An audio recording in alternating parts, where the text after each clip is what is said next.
Hey everybody, and welcome back to the Hopeful Podcast with Thomas Bailey. I'm your host as always, and this is my face. Crazy, but I'm super excited to be here with you today doing a video podcast. So please let me know how it goes in the comments and what you think, sound-wise, video-wise, as it's my first go. So I appreciate your feedback. With that, let's jump right into the Come Follow Me for the week, which is section 29 of the Doctrine and Covenants, and we're specifically going to be focusing on how all things are created spiritual.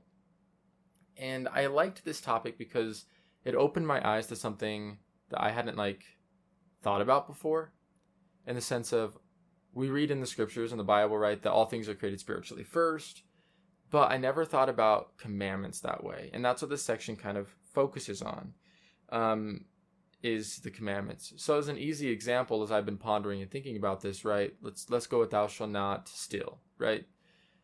Many of us, and myself included, that's a very temporal thing, right? Oh yeah, we're not going to steal somebody else's stuff. That's bad. Don't do that. But it's also a spiritual thing, right? When you steal, when you harm someone else, that hurts your spirit and it hurts their spirit. It's a spiritual commandment. It's the impact on the spirits is more of the impact on that temporal material thing that you took or that was taken from you, right? That impact on your spirit is far superior to anything else that's happening. And I think that that's something so remarkable that I've especially glossed over before. And I wanted to read this verse. So this is Doctrine and Covenants, section 29, verse 32. First spiritually, second temporally, which is the beginning of my work. And again, first temporal and second spiritual, which is the last of my work. This is verse 33 now. Speaking unto you that ye may naturally understand, but unto myself my works have no end, neither beginning. But it is given unto you that ye may understand, because ye have asked it of me, and are agreed. This is 34 now. Wherefore verily I say unto you that all things unto me are spiritual, and not at any time have I given unto you a law which was temporal, neither any man, nor the children of men, neither Adam your father, whom I created. And then finally verse 35 here. Behold, I gave unto him that he should be an agent unto himself, and I gave unto him commandment, but no temporal commandment gave I unto him, for my commandments are spiritual. They are not natural nor temporal, neither carnal nor sensual. And this really stuck out to me this week. Just thinking about the fact that all things are created spiritually first, like I mentioned, right? And that the commandments are included in that. That's something I never thought about before. So there might be a commandment that you maybe are struggling keeping, right? There's other commandments besides the 10 commandments, and maybe even some of the 10 you struggle with. I don't know. I don't know your personal situation or what's going on in your life. And that's okay, because Jesus Christ does, right?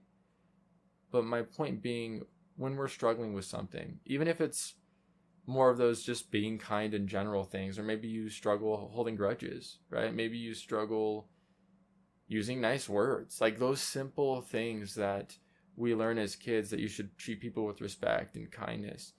Even if we're struggling with those things, they're spiritual first. So going back to my example at the beginning, right? Kindness has a bigger impact on our spirits than it does on just our temporal physical being.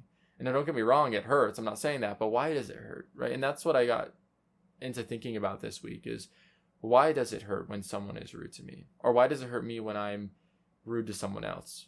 You know, why do I feel the need to apologize? And it's so spiritual. And like I said, just never thought about this before. And so that's why I wanted to share this episode with you today is, have you thought about that before? Like, what commandment are you struggling with? Let's go back to that kindness example that I've been using here. You know, when was the last time that you got angry or upset at somebody? You know, think about that time, and then think about the impact that it had on you temporally, but then dive deeper. What impact did that have on you spiritually? What impact did that have on them spiritually? And why was it such a big deal?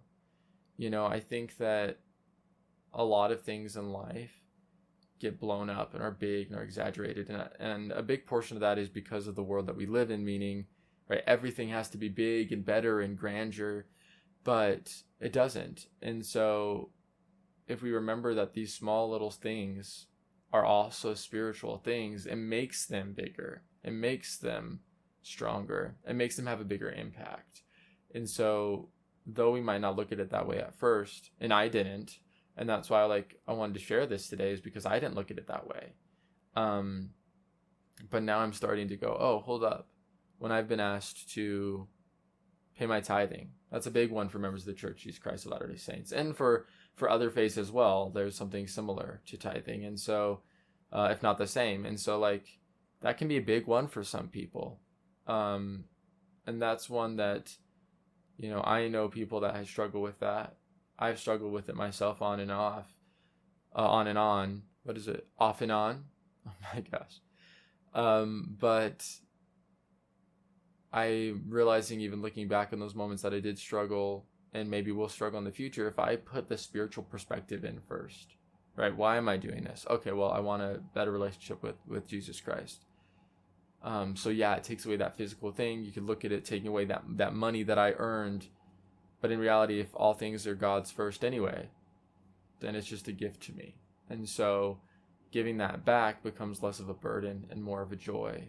And then when I tie in that, oh, it's a spiritual commandment, then I better understand that, oh yeah, there's a purpose that's deeper than maybe what I can understand on why I need to do this. And I'm just grateful for that opportunity. And so I hope this brought some deeper meaning into your life, that when you're thinking about a commandment and maybe you're struggling with it, or someone that's struggling with it and they've asked for your advice, or if you're in a situation where you're able to provide advice and they're willingly accepting it, maybe sit down with them or with yourself and say, how can I apply this spiritually? Because this commandment is spiritual. Once again, that last verse in section 29, behold, I gave unto him that he should be an agent unto himself, and I gave unto him commandment, but no temporal commandment gave I unto him, for my commandments are spiritual, right? So that's my invitation for you this week, is that you go and you think of the commandment, like I said, that you're struggling with, or maybe even one that you're good at. It doesn't always have to be an improvement, guys. I feel like in life, all of us feel like, oh, we have to improve. And it's true. We do 1% each day, but we also do things well, and we can apply these lessons to what we're doing well. So what's a commandment you're good at even? You could ponder that. What's a commandment you're like, yes, I've never really struggled with this, but let me think about that spiritually and the impact it has on my spirit. And that is a great learning lesson as well. So I hope that you all have a wonderful week, a great rest of your day today whenever you're listening to this. Hope that you have some peace, and God bless.